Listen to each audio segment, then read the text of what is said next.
Buenos días, estamos en la estación Ulsa Radio, el de la voz, Javier López Recamier, que tiene el agrado de comentar con ustedes algunas experiencias y anécdotas respecto a algunos principios importantes con nuestra invitada especial, la licenciada y estudiante en la maestría Marta García Lara, la maestría en administración en esta universidad, que nos va a platicar todo lo relacionado en el sentido de las experiencias y cómo se puede obtener trabajo por el sistema de reclutamiento y selección por diferentes empresas, tanto públicas y privadas. Si nos podría hacer favor de comentarnos al respecto. Sí, doctor, muchas gracias por su invitación. Bueno, básicamente de lo que nos gustaría hablar en este programa es decirle a las personas que se encuentran en este momento en búsqueda de empleo, cuáles son aquellos puntos importantes.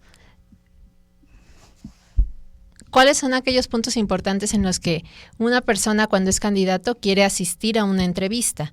Nosotros, bueno, en mi caso, yo he trabajado en áreas de reclutamiento y selección de personal en las áreas de recursos humanos. Entonces, es muy común que un candidato cuando llega a entrevista se ponga nervioso.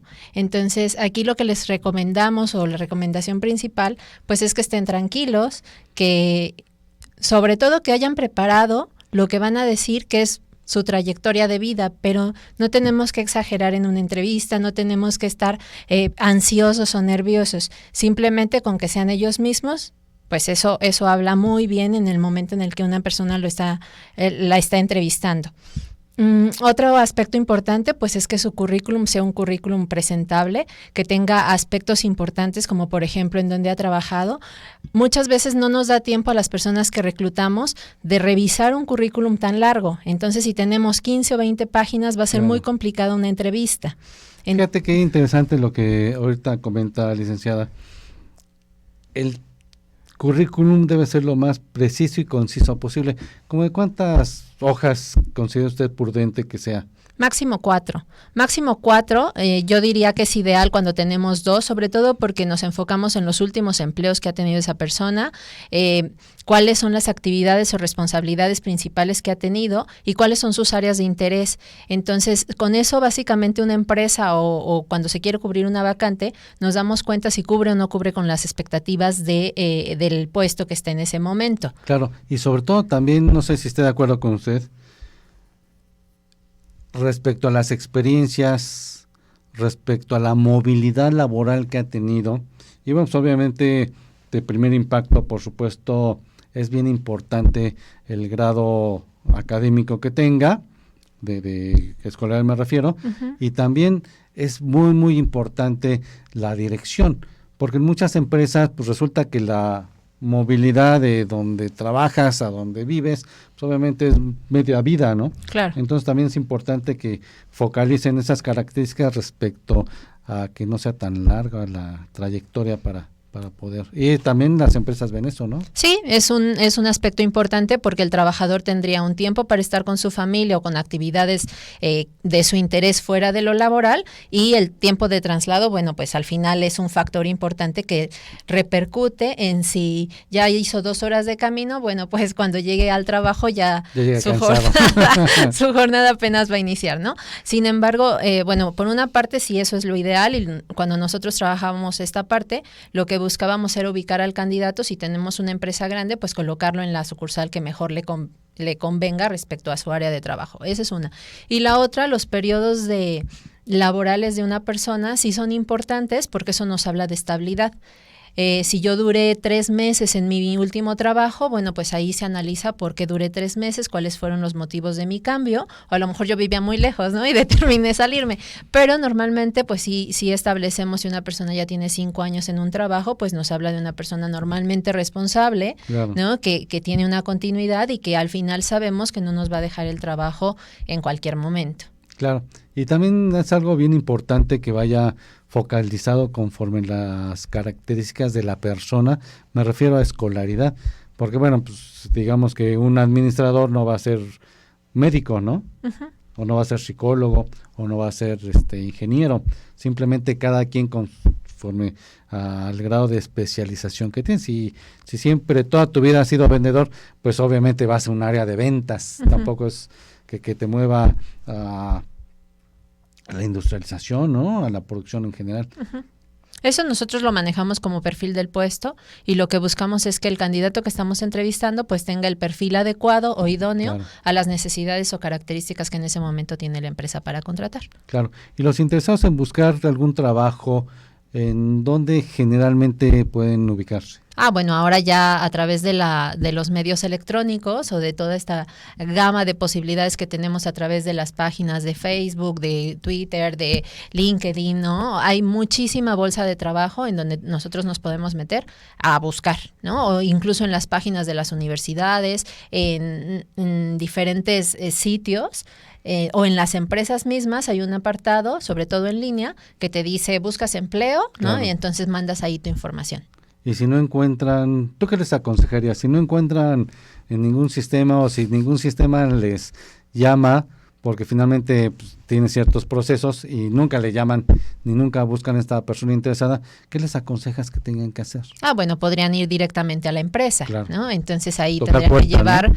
Tendrían que ser constantes en ese sentido. Es como cuando quieres ser artista, ¿no? Tienes que tocar varias puertas. Lo mismo es en el trabajo, sobre todo en este momento, porque en este momento la situación laboral pues está bastante complicada, ¿no? Entonces, bueno, por una serie de situaciones ahí ya que van desde lo político hasta lo social. Sin embargo, pues la constancia yo creo que será el factor determinante para que una persona se pueda quedar en un trabajo, y si no lo llaman a la primera, pues volverlo a intentar, porque muchas veces dices, no me llamaron, y entonces ya decides quedarte, ¿no? Yo creo que tienes que seguir buscando. Claro, y también bien importante es respecto al plan de vida que tienes, ¿no? Porque si bien es cierto que tocan muchas puertas y resulta que pues de las 50 puertas que tocaste solamente te interesan 5, pues entonces echaste a perder 45 oportunidades para otras personas. Porque de cualquier forma esas 5 oportunidades, ¿por qué no insististe en esas 5 para que tu plataforma de plan de vida sea sobre esas características o ese perfil? Sí, claro. Sí, bueno, aquí sería interesante saber, o uno como candidato, pues específicamente qué es lo que busca, porque si estás picando aquí y picando allá, pues evidentemente si no le das oportunidad a otras personas. Yo creo que lo más importante es que tú sepas hacia dónde quieres ir y entonces elijas específicamente la vacante que tienes, ¿no? La oferta de trabajo hoy no es tan amplia, pero por supuesto que si tienes a lo mejor 4 empresas, pues ya tú decidirás en cuál de esas empresas prefieres estar, ¿no? Por diferentes factores. Claro. Aquí uno puede ser la distancia, otro puede ser el sueldo, otro pueden ser las prestaciones, otro puede ser el crecimiento que tú veas. A lo mejor en una empresa te pagan menos, pero tienes un crecimiento proyectado a mayor plazo. Bueno, pues eso puede ser un factor detonante para que mi decisión no sea por un ingreso, sino por un plan de vida y carrera. Claro, sí, porque de alguna manera aquí puedes manejar varias características, ¿no? Si bien es cierto que el gobierno tiene, todo el sector público me refiero, tiene algunas características de prestaciones, no estoy hablando de sindicatos, sino de prestaciones en general, y la iniciativa privada tiene otras, tal vez semejantes, pero con cierta índole o matiz en cuanto a sector productivo, ¿no? Pero finalmente, en cuanto a las prestaciones, vienen siendo aún más menos, que de cualquier forma son interesantes. Tal vez para la iniciativa privada busquen un mejor sueldo, con pocas prestaciones. Claro. Pero en el sector público es un menor sueldo, pero con un paquete de prestaciones, que eso es lo que tienen que valorar los candidatos, los interesados en buscar trabajo, ¿no? Así es. Independientemente de que uno como interesado en búsqueda de trabajo se enfoque en los canales que tú acertadamente acabas de comentar, también es importante cómo visualizas tú el sector privado que busque a los candidatos, independientemente de alguna manera, como comentaste, por periódico, por sistemas electrónicos, por universidades. ¿Por qué otro medio podrías buscar? Bueno, también tenemos o se tiene dentro de las empresas un sistema de referidos o un sistema de la misma gente que labora ahí para crecer dentro de la empresa. Esas son fuentes internas, efectivamente, fuentes internas en donde el reclutamiento se da desde la parte de la organización para hacer que el trabajador crezca en este trabajo, ¿no? Claro, y también algo que me ha llamado mucho la atención en todos estos procesos de recursos humanos es en el sentido del intercambio de carteras, ¿no? Uh-huh. Bueno, el intercambio de cartera tiene que ver cuando un proceso de reclutamiento lo que hace, o en el caso de los analistas de recursos humanos, es intercambiar candidatos que han ido a entrevistas en otras empresas u organizaciones, y entonces pasan esa información a esta otra empresa para que si se tiene una oportunidad de trabajo acorde al perfil de esas personas, bueno, también se les llame o se haga el contacto con el candidato para que vayan a entrevista. Claro, pero fíjate también bien importante, ¿no? Si de alguna manera ya la cartera ya por convenio se compartió, pero pues también tendrían que compartir las baterías de exámenes psicométricos. Yo creo que no, porque esa es información confidencial de un candidato, el cual fue a entrevista directamente a esa institución. A nosotros, cuando nos hacen un intercambio de cartera, lo único que pasamos es la información del candidato en cuanto a datos personales. ¿Por qué? Porque ya con el dato personal yo me pongo en contacto con él y hago este proceso. Es diferente el puesto al que fue esa persona a otra institución. Podría ser, okay, claro. Y ahora viene a ocupar otra vacante, ¿no? Siempre y cuando cubra el perfil que yo estoy solicitando. Si ya es de mi interés después de haber pasado en una entrevista inicial, bueno, pues ya vendrá la entrevista psicométrica, la segunda entrevista o ya la batería como de pruebas o examen médico, lo que proceda, una vez que está dentro del proceso de selección. Claro, y sí, efectivamente, como lo comentas, ¿no? Si no hubo la oportunidad en esa X empresa, porque tal vez se cubrió la vacante con otra persona, pero eso no me limita a que en otra empresa pueda manejar otras características diferentes, con Así otro es. perfil del puesto, con otras baterías psicométricas, ¿no? Así es. Obviamente me da la apertura para otras características de mi desarrollo. Y bueno, también ese perfil de vida, de desarrollo profesional, tiene mucho que ver con la evaluación del desempeño. Porque si bien es cierto que en el currículum manejamos algunas características importantes, como comentaste tú, pues las características de dirección, escolaridad, actividades más importantes, ¿qué otras actividades podrías poner en tu currículum? Digo, para que generalmente nuestros radioescuchas se puedan apoyar en las características que tú puedas proporcionar, ¿no? ¿Qué tiene que llevar el currículum? Bueno, aparte de lo que acertadamente acaba de comentar, que ya es el resumen final de lo que contiene mi currículum, la parte de datos personales es fundamental. ¿En dónde puedo localizar a un candidato, no? Su correo electrónico, su Twitter en este momento, el número telefónico, etcétera, ¿no? La otra parte sería la parte laboral. Los hobbies también son importantes. Hay que recordar que ya no nada más es todo tan estrictamente cuadrado. También nos interesa saber qué persona está del otro lado, una parte más humana, no nada más de a qué te dedicaste a estudiar, cuántos idiomas hablas, qué tipo de paquetería manejas, ¿no? Debemos ser conscientes que estamos trabajando o que vamos a trabajar con personas, con seres humanos. Entonces también esta parte de que engloba sus gustos, preferencias, actividades, nos da un parámetro de incluso si le gusta hacer ejercicio, si le gusta leer, si le gusta cantar, si le gusta este tipo de actividades que muchas veces no nos detenemos a preguntar, que forman parte de esas personas que vamos a contratar y que queremos sumar a la institución. Claro, o también la relación cercana o no que tengan con la familia. Claro. Porque ahorita un preámbulo importante en relación a la motivación persona-trabajo es la familia. Sí, por supuesto. Por supuesto, aquí no debemos perder eso e incluso en esta parte de hobbies, bueno, nos dicen, mis preferencias son ir al cine con mis papás, ¿no? Entonces ahí te está hablando de un vínculo.